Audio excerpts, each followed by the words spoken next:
In this exercise we have given 3 different vectors, and our task is to find a 4th vector which is not a linear combination of those 3 vectors.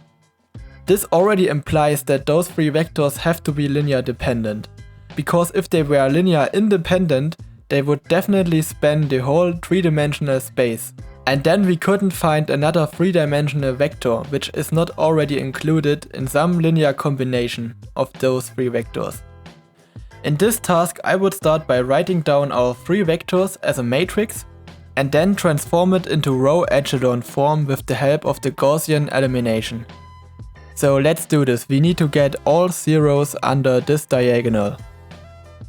We will start by getting rid of this 2 and replacing it with a 0. This can be done by subtracting 2 times the 3rd row from the 2nd row. So the first row remains the same. In the first column of the 2nd row we have a 0. Then we have 4 plus 2, which is 6. And the 1 in the 3rd column remains because we subtract 0 from it. Now we will get rid of the 1 in the bottom left corner, which can be done by subtracting the 1st from the 3rd row. The first column will be a 0, the second column will be -1 minus 5, which is -6, and the third column is 0 minus 1, which is -1. In the last step we have to get rid of this -6 and replace it with a 0. We can do this by adding the second row to the third row. And as you can see, the third row then turns into all zeros. And now we have our row echelon form. As you can see, we have only 2 pivot elements, and thus the third column is not a pivot column, which in turn means that those 3 vectors are linearly dependent. That means that those 3 vectors do not span out the whole R3, but rather a 2-dimensional plane inside the 3-dimensional space. So let's draw the vectors and check if this is true.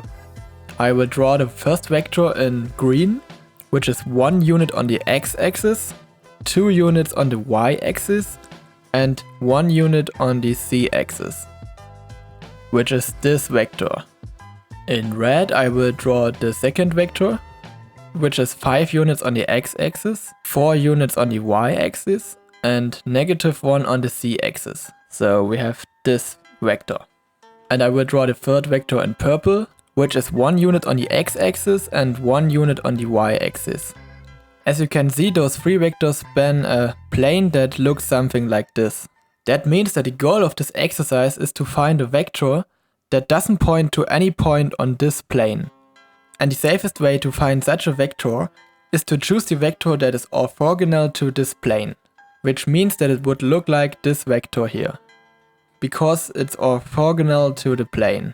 We could also find the vector that points in the opposite direction, which means that it would be behind our plane, but it would also be orthogonal to our plane. But how can we calculate a vector that is orthogonal to a plane? Well, we can use the cross product to do it. Now we could either calculate the cross product of the green vector and the purple vector, or the cross product of the green vector and the red vector.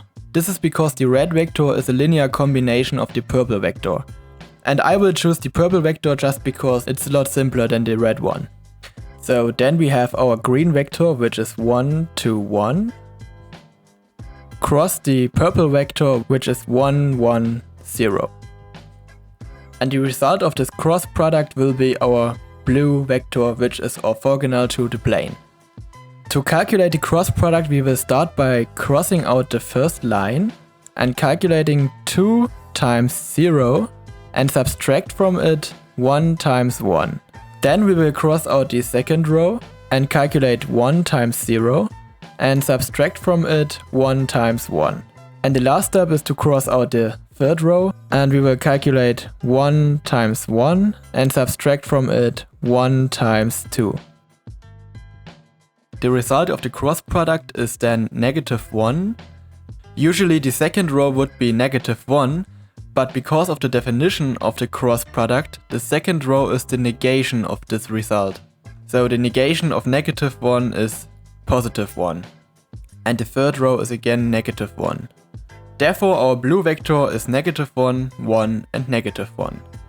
And to make sure that we have not made any mistakes, we will solve this linear system of equations with our 3 vectors and our blue vector as a solution. And if we are right, there shouldn't be any solutions to this system of equations. So all I did now was to refactor this matrix into row echelon form. And now we can see that the third row is 0 times x plus 0 times y plus 0 times c equals -1. But of course this is a false statement, because no matter what we plug in for x, y and z, we will never get a -1, because the left side of the equation is always 0.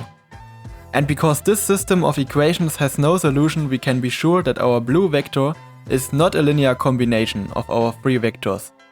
As a conclusion, we now know that -1, 1 and -1 is one possible solution for this exercise. But as you might know, there are infinitely many other solutions too.